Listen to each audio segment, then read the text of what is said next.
দেশ জুড়ে নানা কর্মসূচিতে জাতির জনক বঙ্গবন্ধু শেখ মুজিবুর রহমানের প্রতি শ্রদ্ধা জানানো হয়। রাজশাহীতে শোক র্যালি বের করে মহানগর আওয়ামী লীগ। স্বাধীনতা চত্বরে বঙ্গবন্ধুর প্রতিকৃতিতে ফুল দিয়ে শ্রদ্ধা জানায় সর্বস্তরের মানুষ। রংপুরে জেলা প্রশাসন ও মহানগর আওয়ামী লীগের পক্ষ থেকে জাতির জনকের প্রতিকৃতিতে শ্রদ্ধা নিবেদন করা হয়। সিলেট নগরীর রেজিস্ট্রারি মাঠ থেকে র্যালি শুরু হয়ে শহীদ মিনারে গিয়ে শেষ হয়।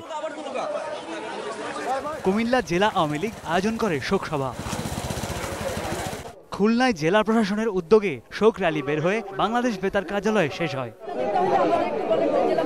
শোক দিবসে গাজীপুরে আলোচনা সভা ও মিলাদ মাহফিলের আয়োজন করা হয়।